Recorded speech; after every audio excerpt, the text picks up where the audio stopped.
একজন পিতৃতুল্য শিক্ষকের সামনে কিভাবে আমাদের গায়ে হাত তোলে। দিয়েছি তো রক্ত, রক্তের বন্যায় ভেসে যাবে অন্যায়। রাতের 10টার দিকে প্রক্টর যখন ঢাকায় বহিষ্কার প্রত্যাখ্যান করে তখন ওদের কাছে সময়, এখন সময় হয় না। চাচ্ছে যে মাফিয়া স্টাইলে তারা তাদের বিশ্ববিদ্যালয়কে পরিচালিত করবে, কিন্তু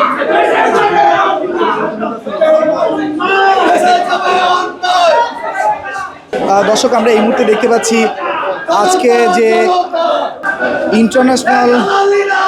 ইউনাইটেড ইন্টারন্যাশনাল ইউনিভার্সিটির যে শিক্ষার্থীরা বিক্ষোভ করছিল, সেই বিক্ষোভের কেন্দ্রে কিন্তু আমরা দেখতে পাচ্ছি তাদের নিয়ে যে মিটিং বসছিল পুলিশ এবং শিক্ষক এবং শিক্ষার্থীরা, সেই মিটিংয়ের ভিতর থেকে কিন্তু আমরা দেখতে পাচ্ছি ভাটারা থানার ভিতর থেকে সেই সকল শিক্ষার্থীরা স্লোগান দিয়ে বের হয়ে যাচ্ছে।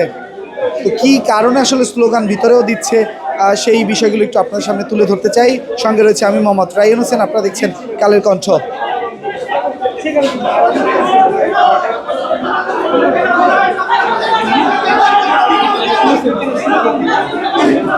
অফিসার্স থানার মধ্যে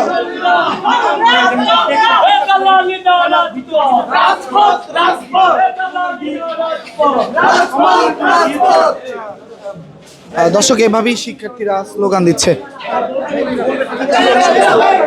তারা বলছে যে তারা আমাদের পিতৃতুল্য, একজন পিতৃতুল্য শিক্ষকের সামনে কিভাবে আমাদের গায়ে হাত তোলে, তারা এর কেন প্রতিবাদ করলো না।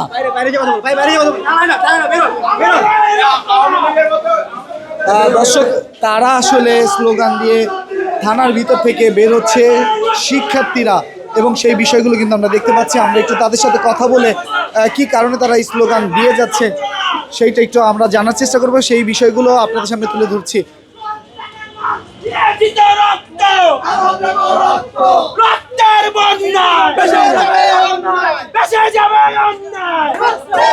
টানা সপ্তমবারের মতো বেস্ট টিস্যু পেপার ব্র্যান্ড হিসেবে স্বীকৃতি পেয়েছে বসুন্ধরা টিস্যু। দিয়েছি তো রক্ত, রক্তের বন্যায় ভেসে যাবে অন্যায়। গোলামি নাই আজাদি, আজাদি আজাদি, গোলামি নাই আজাদি, আজাদি আজাদি। ভাই দেখেন ওনারা আমাদের সাথে আমাদের কথা শুনতে রাজি না। ওনারা আমাদের কাছ থেকে সময় চাচ্ছে আরো একদিন। রাতের 10টার দিকে প্রক্টর যখন ঢাকায় বহিষ্কার প্রত্যাখ্যান করে তখন ওদের কাছে সময়, এখন সময় হয় না। ইউনাইটেড বিশ্ববিদ্যালয়ের কর্তৃপক্ষ চাচ্ছে যে মাফিয়া স্টাইলে তারা তাদের বিশ্ববিদ্যালয়কে পরিচালিত করবে, কিন্তু আমরা সাধারণ শিক্ষার্থীরা এবং বেসরকারি বিশ্ববিদ্যালয়ের ছাত্রদল আমরা এটা কোনোভাবে মানব না।